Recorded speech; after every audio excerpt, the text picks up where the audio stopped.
Salam jumpa kembali pada Dogma Hukum edisi LHKPN dan TPPU. Baik, memang sekarang ini persoalan yang mengemuka sekarang adalah bagaimana menetapkan bahwa harta kekayaan pejabat, pertambahan harta kekayaan yang tidak signifikan dengan jabatannya itu sebagai tindak pidana apa gitu ya. Ini agak sulit ya, mungkin sekarang terjadi pandangan-pandangan yang mencoba untuk mengkonstruksikan seperti apa. Kalau disebut sebagai tindak pidana korupsi, nampaknya juga agak sulit bisa dibuktikan bahwa dia telah melakukan tindak pidana korupsi, karena dari awal sudah menunjukkan bahwa pejabat ini tidak bisa dibuktikan dia melakukan tindak pidana korupsi. Jika tryout, atau sebut saja saya tulisnya adalah tryout ya, saya sebut sebagai tryout, terhadap harta kekayaan pejabat pajak ini dipakai bahwa itu diduga terjadi tindak pidana korupsi, penambahan itu dengan tracking perolehan harta kekayaan itu melalui PPATK, dan diperoleh gambaran bahwa penambahan proses transaksi itu diperoleh dengan indikasi transaksi yang mencurigakan. Nah, saya kira itu menjadi menarik. Kalau menurut pendapat saya adalah tracking seperti itu akan mempunyai indikasi apakah perolehan itu berasal dari tindak pidana atau bukan, dan itu ada hubungan dengan kewenangan dalam jabatannya atau bukan, karena dia ada hubungannya dengan persoalan pajak ya.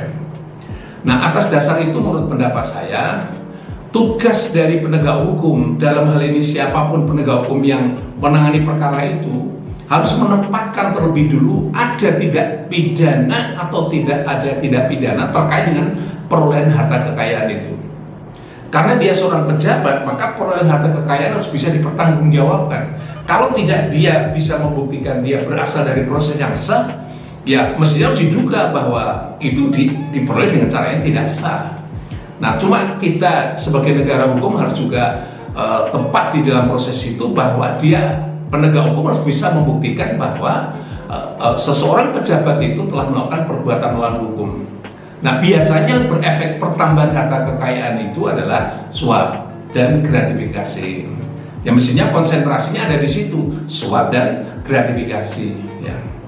Nah, suap gratifikasi itulah yang menjadi start dari penegak hukum untuk menelusuri apakah benar dia telah memperoleh gratifikasi, dan apakah benar dia telah memperoleh suap.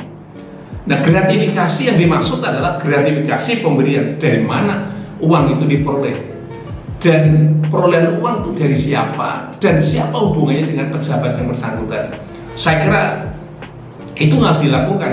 Jika itu benar hasil proses penyelidikan KPK itu menunjukkan ke arah sana, dan perolehan dari data bukti awal dari PPATK juga mengarah ke sana, itu artinya apa? Pejabat-pejabat yang penambahan harta kekayaan yang tidak signifikan itu semuanya bisa diperiksa, dan diduga dia proses perolehan itu sama seperti berasal dari dugaan sebagai gratifikasi atau suap. Bukan atau ya, gratifikasi dan suap ya. Saya kira itu yang paling penting dalam menangani perkara hari-hari ini. Kalau itu momen yang bagus seperti ini tidak cepat untuk dilakukan ya, dan ada kecenderungan nanti hanya fokuskan karena pejabat-pejabat tertentu saja, menurut saya tidak adil ya. Saya usulkan bahwa pejabat pajak yang memperoleh harta kekayaan yang banyak, kumpulkan semua, dimintakan pertanggungjawaban semua, supaya dia membuktikan harta kekayaannya itu. Jangan ada yang melindungi siapapun, termasuk juga Menteri Keuangan dan sebagainya, mengatasi masalah pajak itu. Maka periksa semuanya, apakah ada indikasi-indikasi suap, indikasi gratifikasi atau indikasi yang lain. Kalau itu benar ada, ya sebaiknya harus segera diproses. Nah, sekarang jangan bertindaknya hanya KPK sendiri. Seharusnya semua aparat penegak hukum dalam hal ini yang menangani perkara tindak pidana korupsi, satu KPK, yang kedua adalah jaksa, yang ketiga adalah kepolisian, kerahkan semuanya untuk menemukan ada tidak dugaan terjadinya tindak pidana suap. Kalau yang ada tindak pidana suap atau gratifikasi, mereka segera dilokalisir untuk diproses dan bisa dibuktikan lebih lanjut, terutama menggunakan kewenangan dari PPATK. Jadi jangan hanya konsentrasi KPK. Nanti kalau konsentrasi KPK, suasana atmosfer masuk tahun politik ini menjadi nggak sehat, ya semuanya. Jadi kalau mereka yang nutupi, ganti satu yang lain. Abaikan itu perjanjian MOU KPK dengan jaksa penuntut umum, jaksa dan juga penyidik jaksa dan juga penyidik kepolisian. Abaikan semuanya itu.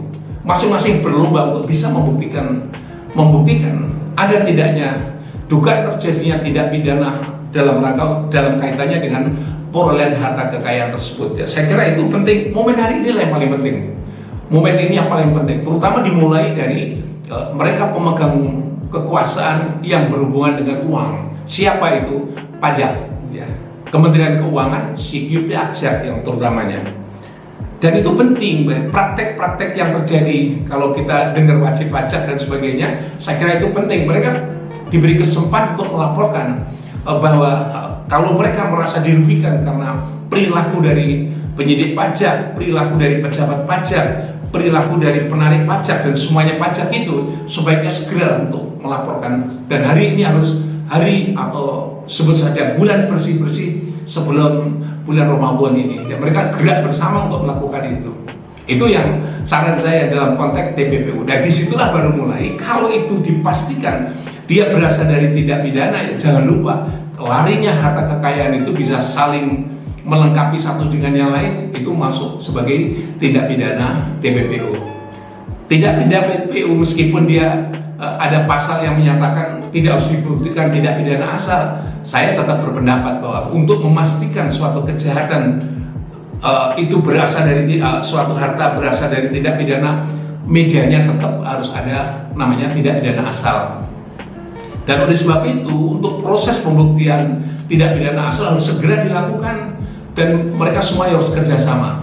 Saya ulangi lagi, kerjasama mereka atau melakukan kompetisi dalam rangka untuk memproses lebih cepat para pejabat-pejabat yang diduga penambahan harta kekayaan yang tidak wajar, dan fokusnya kepada lembaga atau pejabat-pejabat yang menangani bidang keuangan negara.